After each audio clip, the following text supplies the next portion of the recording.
Sir आपकी आवाज नहीं आ रही, आपने म्यूट किया हुआ।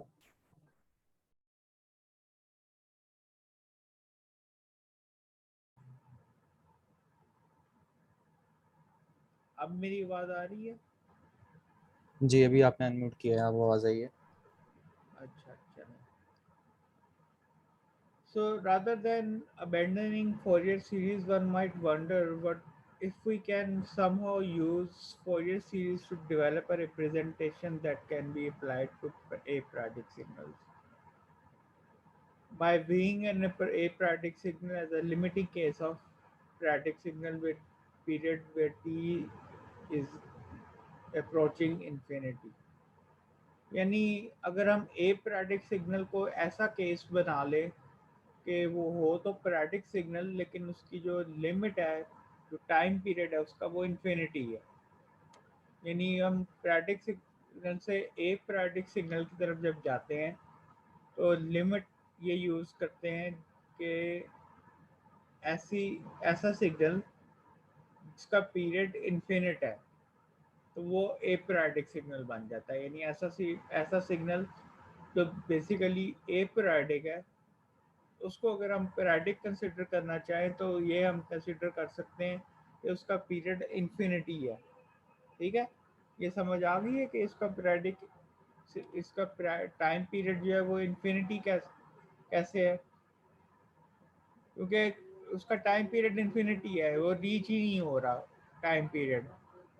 तो उस यानी ए पीरियडिक सिग्नल को हम पीरियडिक सिग्नल बना सकते हैं बाय एज्यूमिंग के by assuming that time period is infinity, in time period reach ही नहीं हो रहा।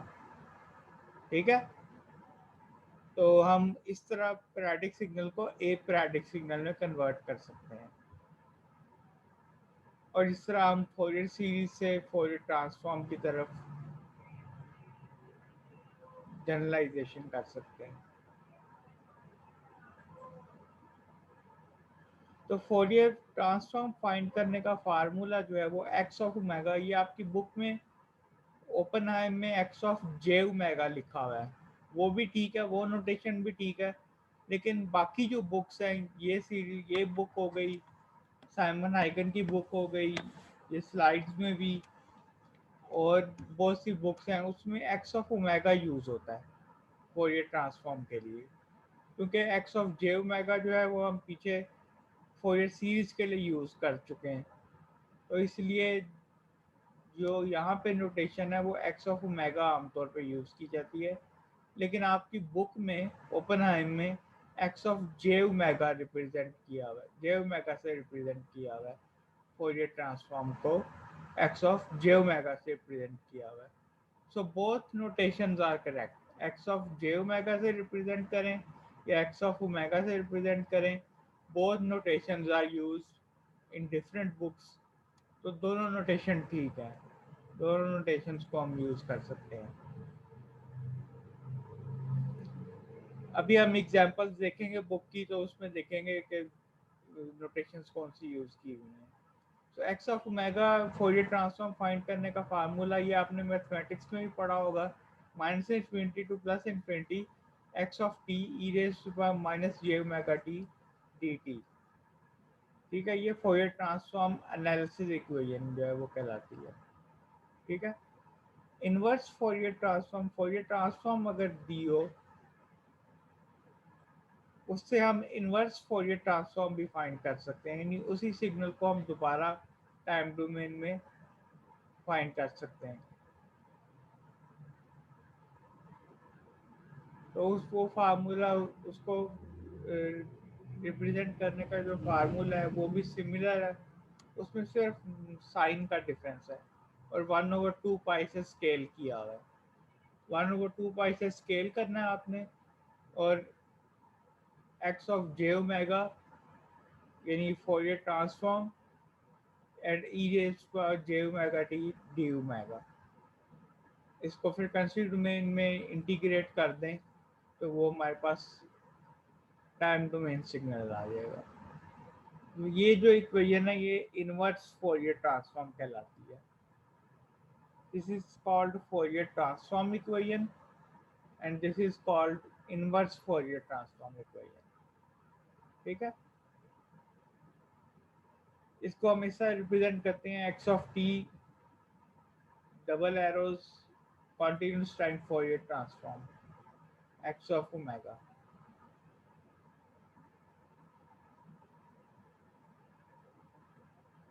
इसको डबल एरोज से इसलिए इसकी नोटेशन जो डबल एरोज के साथ इसलिए होती है क्योंकि हम x ऑफ t से x ऑफ ओमेगा निकाल सकते हैं और x ऑफ ओमेगा से x ऑफ t भी निकाल सकते हैं।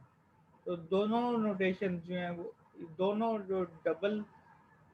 जो डबल एरोड साइन है इसलिए यूज़ किया जाता है क्योंकि x ऑफ t से हम x ऑफ ओमेगा निकाल सकते हैं और x ऑफ ओमेगा से दोबारा x of t find out कर सकते हैं, इसलिए ये डबल एरो नोटेशन यूज होती है। और CTFT लिखा होता है कॉन्टिन्यूस टाइम फोरियर ट्रांसफॉर्म।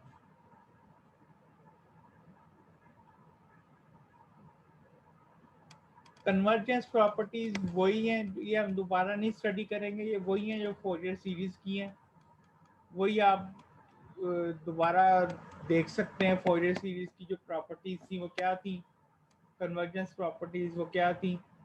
एक तो ये था कि एब्सोल्युटली इंटीग्रेबल सिग्नल होना चाहिए था और finite number of maxima and minima होना चाहिए था और फाइनाइट नंबर ऑफ डिसकंटिन्यूटीज होना चाहिए था। तो हमने सिग्नल भी देखे थे कि कौन कौन से सिग्नल जो हैं वो इन कंडीशंस को वायलेट करते हैं। तो ये आप फोरियर सीरीज से ही दोबारा देख सकते हैं, ये वही सेम कंडीशंस हैं, डिरिचलेट कंडीशंस कहलाती हैं। प्रॉपर्टीज हम डिटेल से स्टडी करेंगे। लिनियरिटी प्रॉपर्टी जो है वो ये कहलाती है, वो ये कहलाती है कि a1x1t प्लस a2x2t अगर हम दो सिग्नल्स को ऐड करें और दो सिग्नल्स को मल्टीप्लाई कांस्टेंट से मल्टीप्लाई करके ऐड करें तो उनकी जो करस्पॉन्डिंग फोरियर ट्रांसफॉर्म्स हैं वो भी ऐड हो जाएंगी और वो भी उन्हीं कांस्टेंट से मल्टीप्लाई हो जाएंगी। ये लीनियरिटी प्रॉपर्टी होती है।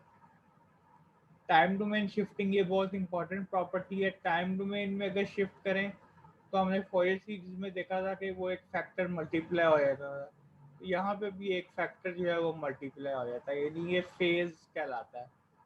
एक यानी फेज जो है वो मल्टीप्लाई हो जाता है, e minus j omega T not. अगर टी माइनस टी नॉट से इसको शिफ्ट किया है, टी माइनस टी नॉट से इसको शिफ्ट किया है तो एक factor e minus j omega T not इसके साथ मल्टीप्लाई हो जाता है, फोरियर ट्रांसफॉर्म के साथ मल्टीप्लाई हो जाता है। इससे मैग्नीट्यूड पे तो कोई फर्क नहीं पड़ता फोरियर ट्रांसफॉर्म के, लेकिन फोरियर ट्रांसफॉर्म के फेज पे डिफरेंस आ जाता है। फ्रीक्वेंसी डोमेन शिफ्टिंग में यानी अगर आप, क्योंकि ये डुअल आपस में जो डुअल रिलेशंस रखती हैं, अगर आप फ्रीक्वेंसी डोमेन में शिफ्टिंग करेंगे x omega minus omega not तो सिर्फ साइन का डिफरेंस आएगा और वही factor e omega naught T वो फैक्टर टाइम डोमेन में मल्टीप्लाई हो जाएगा। ठीक है,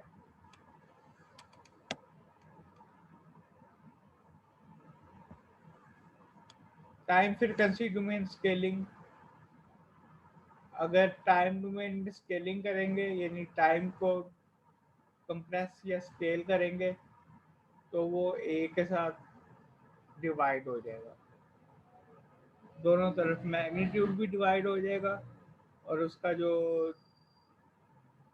सिग्नल है वो भी डिवाइड हो जाएगा। कॉन्जुगेशन ये हम प्रॉपर्टीज फोरियर सीरीज में ही पढ़ चुके हैं।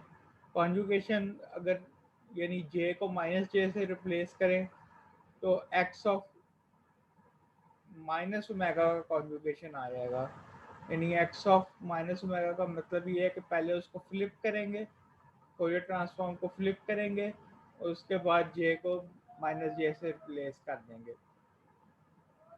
डुअलिटी प्रॉपर्टी जो है ये हम बहुत डिटेल से स्टडी करेंगे,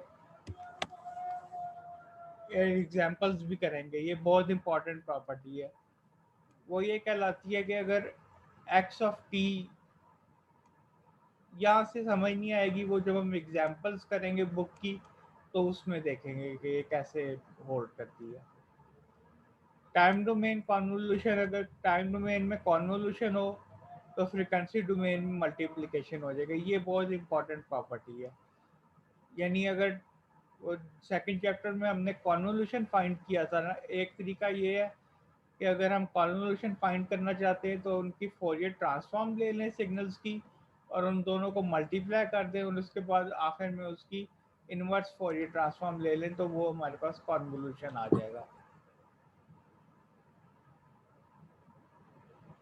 इसी तरह फ्रीक्वेंसी डोमेन में अगर टाइम फ्रीक्वेंसी डोमेन में कॉन्वोल्यूशन हो तो 1/2 से मल्टीप्लाई हो तो वो टाइम डोमेन में मल्टीप्लिकेशन हो जाएगी। टाइम डोमेन डिफरेंशिएशन, ये बहुत इंपॉर्टेंट प्रॉपर्टी है कि डेरिवेटिव जो है वो जे ओमेगा से ट्रांसलेट हो जाता है। यानी D by D T x of T, अगर एक्स ऑफ टी का हमने डेरिवेटिव लिया है तो जो उसकी फोरियर ट्रांसफॉर्म है वो जे ओमेगा के साथ मल्टीप्लाई हो जाएगी। ये जो सर्किट एनालिसिस आपका जो कोर्स है उसमें आपने ये पढ़ी होगी, उसमें फोरियर ट्रांसफॉर्म या तो पढ़ी होगी या आपने लैप्लास ट्रांसफॉर्म से सर्किट सॉल्व किए होंगे। यानी उसमें जो कैपेसिटर के क्रॉस वोल्टेज और करंट का रिलेशन होता है वो डेरिवेटिव की फॉर्म में होता है। इसी तरह इंडक्टर के क्रॉस वोल्टेज और करंट का जो रिलेशनशिप होता है वो किस फॉर्म में होता है, डेरिवेटिव फॉर्म में होता है। तो डेरिवेटिव फॉर्म में बजाय से कि आप डिफरेंशियल इक्वेशन को सॉल्व करें, इनिशियल कंडीशन लगाएं और उसके बाद फिर उसके इन्वर्स लें, उसके लिए आसान तरीका ये है कि आप उसकी फोरियर ट्रांसफॉर्म ले लें। फोरियर ट्रांसफॉर्म से क्या होगा कि वो जे ओमेगा से मल्टीप्लाई हो जाएगा फैक्टर, और एंड पे आके आप उसकी इन्वर्स फोरियर ट्रांसफॉर्म ले लें तो हमारे पास जो है वो टाइम डोमेन में सिग्नल आ जाएगा।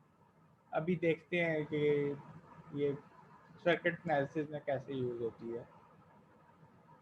फ्रीक्वेंसी डोमेन डिफरेंशिएशन, यानी अगर फ्रीक्वेंसी डोमेन में जे मल्टीप्लाई हो जाता है, अगर फ्रीक्वेंसी डोमेन में डेरिवेटिव ले तो वो टाइम डोमेन में टी से मल्टीप्लाई हो जाता है। या इसको हम ऐसे भी कह सकते हैं कि टाइम डोमेन में अगर टी से मल्टीप्लाई करें तो फ्रीक्वेंसी डोमेन में वो डिफरेंशिएशन, फोरियर ट्रांसफॉर्म की डिफरेंशिएशन हो जाती है, उसका डेरिवेटिव आ जाता है। ये भी इंटीग्रेशन का फार्मूला है। यानी टाइम डोमेन में अगर हम इंटीग्रेशन करें तो 1/j omega x of omega and pi x of zero delta omega, ये एक फार्मूला है। अगर इंटीग्रेशन करें तो ये फार्मूला जो है वो होल्ड करता है। अगर इंटीग्रेशन की लिमिट, इनिशियल कंडीशन है इंटीग्रेशन की, वो ज़ीरो हो तो एक्स ऑफ ज़ीरो जो है वो ज़ीरो हो जाएगा और ये टर्म जो है ये वैनिश हो जाएगी क्योंकि एक्स ऑफ ज़ीरो ज़ीरो हो जाएगा, इनिशियल कंडीशन ज़ीरो हो जाएगी, तब 1/j omega x of omega आ जाएगा। तो आपने नोट किया कि कितनी सिमिट्री है कि डेरिवेटिव को अगर आपने इसकी फोरियर ट्रांसफॉर्म में उसको कन्वर्ट करना है तो वो जे ओमेगा आ जाएगा, लेकिन अगर इंटीग्रेशन को आपने फोरियर ट्रांसफॉर्म में कन्वर्ट करना है तो वो 1/j ओमेगा आ जाएगा। ये टर्म जो है ये इनिशियल कंडीशन को रिप्रेजेंट करती है। अगर कोई इनिशियल कंडीशन, जैसे कैपेसिटर की एग्जांपल है, कैपेसिटर में अगर इनिशियली कोई चार्ज स्टोर हुआ है तो एक्स ऑफ ज़ीरो जो है वो उस चार्ज की वैल्यू हो जाएगी। इसी तरह इंडक्टर में कोई चार्ज अगर स्टोर हुआ है तो वो एक्स ऑफ ज़ीरो में उसकी वैल्यू आ जाएगी।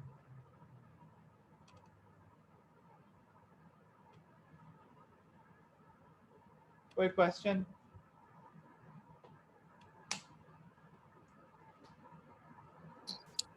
सही है, कॉन्वोल्यूशन वाला दोबारा बता दें एक दफा। टाइम डोमेन में अगर कॉन्वोल्यूशन हो तो फ्रीक्वेंसी डोमेन में मल्टीप्लिकेशन हो जाएगी। यानी अगर आप फर्ज करें टाइम डोमेन में दो सिग्नल है x1t x2t, इन दोनों का कॉन्वोल्यूशन लेते हैं, तो फिर वो अगर आपने कॉन्वोल्यूशन कैलकुलेट नहीं करना, फर्ज करें, ये आपकी बुक में एग्जांपल्स भी दी हुई हैं कि अगर आपने कॉन्वोल्यूशन कैलकुलेट नहीं करना तो आप ये काम करें, आप x1t की फोरियर ट्रांसफॉर्म ले लें, x2t की फोरियर ट्रांसफॉर्म ले लें, और इन दोनों का कॉन्वोल्यूशन लेने से फ्रीक्वेंसी डोमेन में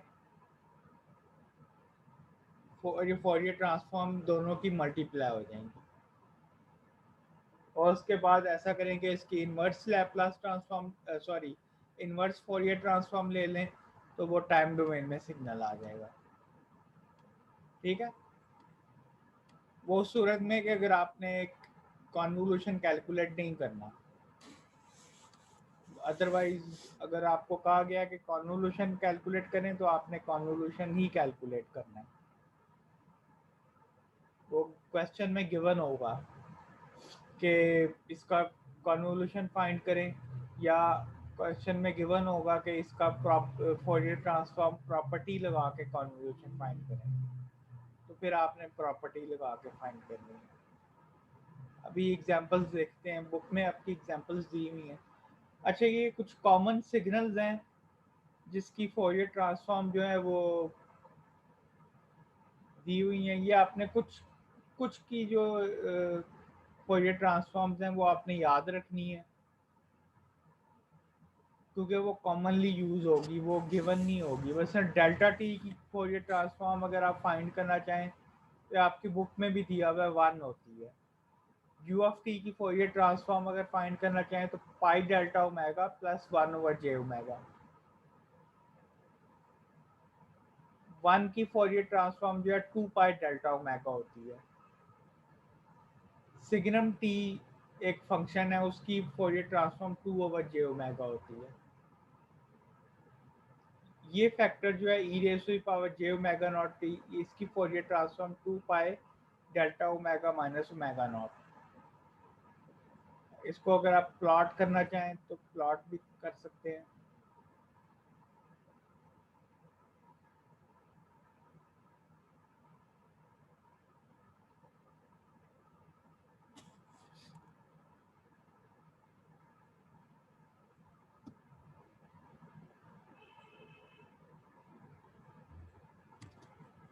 to pi delta omega minus omega naught का मतलब ये है कि ओमेगा नॉट पे एक पल्स आ जाएगी।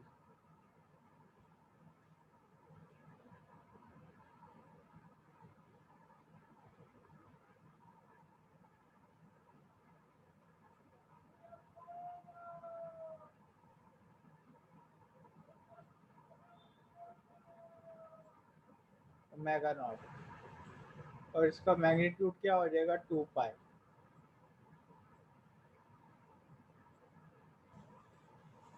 और ओमेगा नॉट पे एक पल्स आ जाएगी। ओमेगा, ये इसे कहते हैं delta omega minus omega not.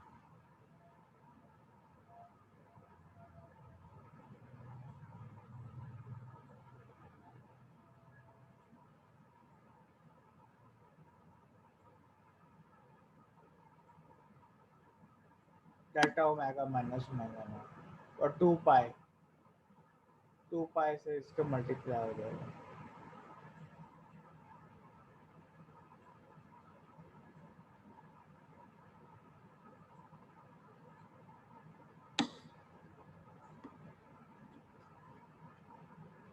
ठीक है, इसके अलावा इसकी आपको फोरियर ट्रांसफॉर्म याद रखने की ज़रूरत नहीं है, वो आप खुद निकाल सकते हैं।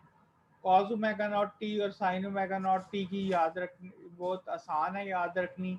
इसमें एक पल्स जो है वो ओमेगा नॉट पे आ जाएगी, एक माइनस ओमेगा नॉट पे आ जाएगी। क्योंकि देखें ये ओमेगा माइनस ओमेगा नॉट है, ये कहाँ पे आ जाएगी, ओमेगा नॉट पे एक पल्स आ जाएगी। और delta omega plus omega naught है, ये कहाँ पे पल्स आ जाएगी, माइनस ओमेगा नॉट पे आ जाएगी। तो पाई से मल्टीप्लाई हो जाएगी दोनों इम्पल्सेस। तो ये याद रखना इजी है। और साइन ओमेगा नॉट में क्या होगा कि वही दो पल्सेस होंगी, सिर्फ उनका मैग्नीट्यूड जो है वो पाई ओवर जे हो जाएगा। ठीक है, दो इम्पल्सेस हो जाएंगी। अभी आपकी बुक की एग्जांपल देखते हैं, उसमें ये गिवन है, कैसे निकाली है ये गिवन है।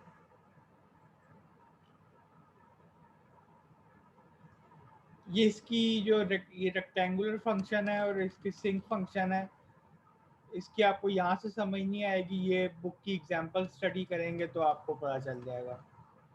इसी तरह सिंक फंक्शन है, सिंक फंक्शन की जो फॉरियर ट्रांसफॉर्म है वो रेक्टेंगुलर फंक्शन होता है। ये भी आपको अभी बुक की एग्जांपल देखते हैं तो समझ आ जाएगी। e raised to power minus omega naught e raised to the power minus at ut इसकी 1/a प्लस जे ओमेगा होती है। ठीक है, तो कुछ इसमें जो सिग्नल्स हैं उसकी ट्रांसफॉर्म जो है वो निकाल सकते हैं आप, कुछ की आप याद रख सकते हैं। मसलन डेल्टा टी यू टी की आप 1 की आप याद रख सकते हैं, बाकी आप निकाल सकते हैं, इजीली फाइंड आउट कर सकते हैं।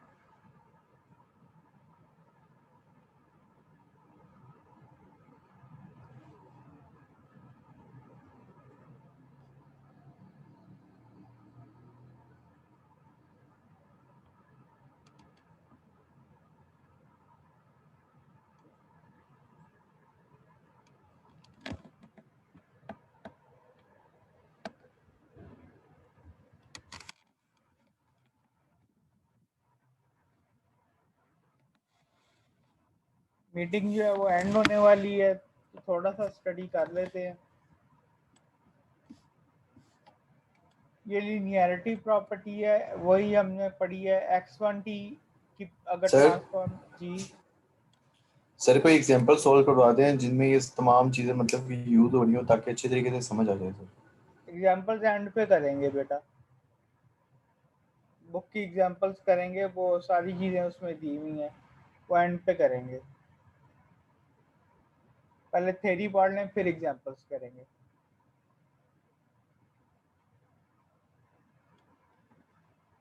अच्छा, लीनियरिटी प्रॉपर्टी x1t की अगर ट्रांसफॉर्म x1 ओमेगा है और x2t की ट्रांसफॉर्म x2 ओमेगा है, तो अगर ये a1 x1t plus a2 x2t की ट्रांसफॉर्म लें तो वो a1 x1 ओमेगा और a2 x2 ओमेगा, ये x1 की ट्रांसफॉर्म और x2 की ट्रांसफॉर्म उसकी ऐड हो जाएंगी और कांस्टेंट्स जो है वो मल्टीप्लाई हो जाएंगे। a1 a2 जो है वो रियल कांस्टेंट भी हो सकते हैं और कम्प्लेक्स कांस्टेंट भी हो सकते हैं। ये लीनियरिटी प्रॉपर्टी कहलाती है। ट्रांसलेशन प्रॉपर्टी बहुत इंपॉर्टेंट है, ये अगर टी में इसको शिफ्ट दें तो ये फेज डिफरेंस जो है इसके साथ मल्टीप्लाई हो जाता है, e raised to power minus j omega naught t j omega t naught। इसी तरह अगर फ्रिक्वेंसी में ओमेगा माइनस ओमेगा नॉट करें तो टाइम डोमेन में वो उसका काउंटर पार्ट आ जाता है, ये इस पर जे ओमेगा नॉट टी। ये भी हम पढ़ चुके हैं, स्केलिंग करें तो वो नीचे आ जाता है, ये भी हम पढ़ चुके हैं। डुअलिटी प्रॉपर्टी जो है अभी उसकी एग्जांपल करेंगे तो एग्जांपल से समझ आ जाएगी, यहाँ से समझ नहीं आएगी। कॉन्वोल्यूशन अभी आपको मैंने एक्सप्लेन किया है, ये कॉन्वोल्यूशन का इन्वर्स है, यानी अगर आप टाइम डोमेन में मल्टीप्लाई करेंगे तो फ्रीक्वेंसी डोमेन में कॉन्वोल्यूशन हो जाएगा। ये बहुत इंपॉर्टेंट प्रॉपर्टी है। डेरिवेटिव अगर आप सिग्नल का लेंगे तो डेरिवेटिव की जो ट्रांसफॉर्म है वो जे ओमेगा हो जाएगी, j omega x of omega. Derivative की जो ट्रांसफॉर्म है वो क्या होती है, जे ओमेगा होती है।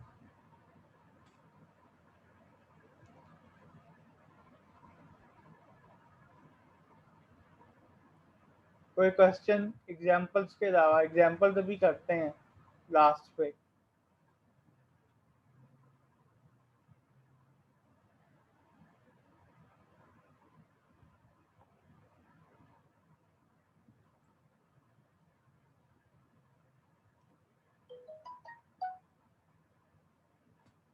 कोई क्वेश्चन?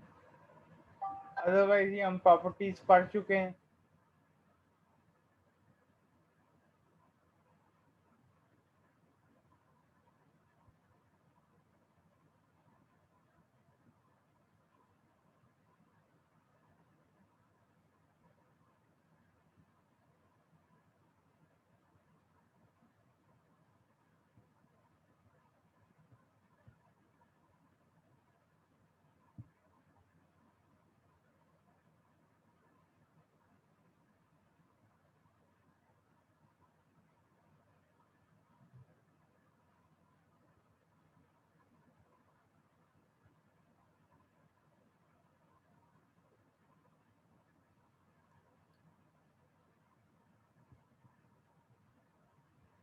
पासवर्ड रिलेशन जो है वो वही है जो फोरियर सीरीज में हमने पढ़ा था। वो हमने फोरियर सीरीज में हमने ये देखा था कि जो अगर एनर्जी हमने फाइंड आउट करनी है टाइम डोमेन में, वो एनर्जी जो फोरियर सीरीज कोफिशिएंट है उनमें कॉन्सेंट्रेट होती है। तो यहाँ पे जो एनर्जी का फार्मूला है वो ये है कि जो एनर्जी अगर आप टाइम डोमेन में कैलकुलेट करना चाहते हैं तो वो एनर्जी का फार्मूला जो है वो फ्रिक्वेंसी डोमेन में भी आ जाता है। डिफरेंस सिर्फ उसमें ये है कि 2 पाई 1/2 पाई से डिवाइड हो जाएगा।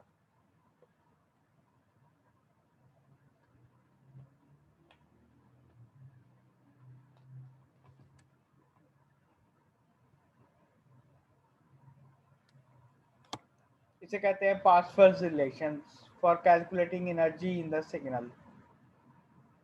यानी एक्स ऑफ टी का अगर स्केयर लें और इंटीग्रेट कर देंगे, एनर्जी कैलकुलेट करने का फार्मूला है।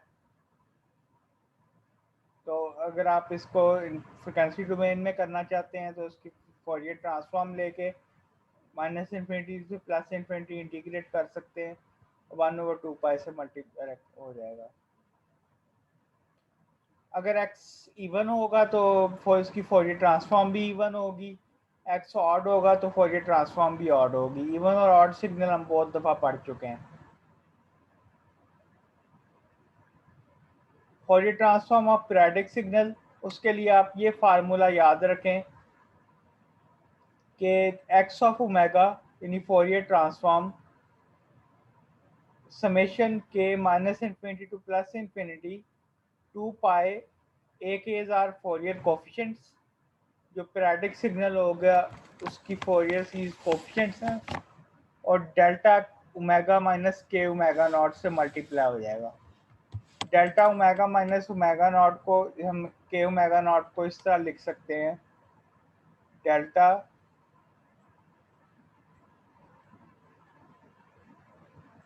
ओमेगा माइनस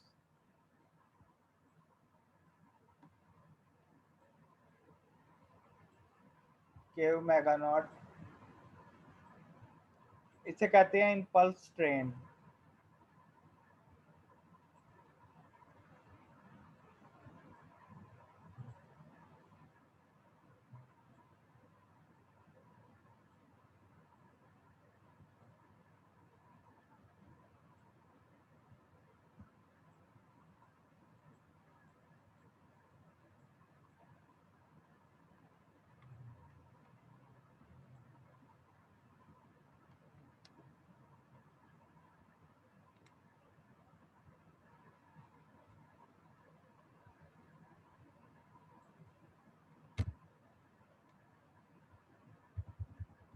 जीरो पे एक पल्स आएगी, एक ओमेगा नॉट पे आएगी, एक 2 ओमेगा नॉट पे आएगी,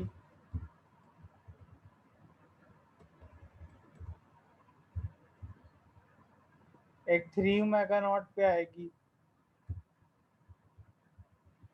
एक 4 ओमेगा नॉट पे आएगी,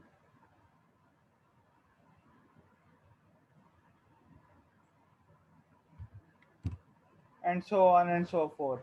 तो इसे कहते हैं इम्पल्स ट्रेन।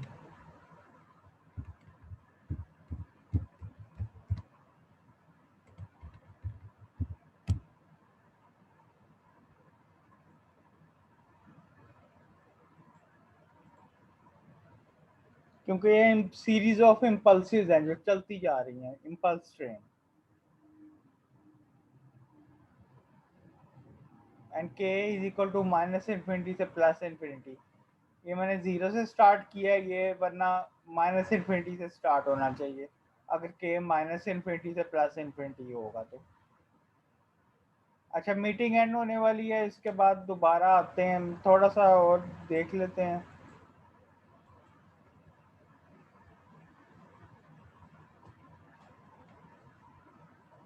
फोरियर ट्रांसफॉर्म और फ्रीक्वेंसी स्पेक्ट्रा ऑफ सिग्नल, ये हम वही पहले पढ़ चुके हैं फोरियर सीरीज में कि अब इंफॉर्मेशन जो है हमें टाइम डोमेन की बजाय फ्रीक्वेंसी डोमेन में मिलती है।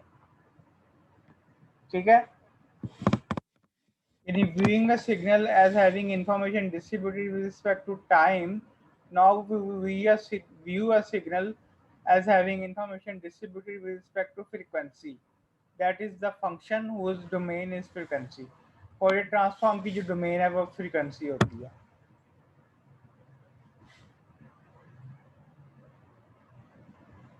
मीटिंग एंड होने वाली है, इसके बाद दोबारा आते हैं तो फिर एग्जांपल्स देखते हैं।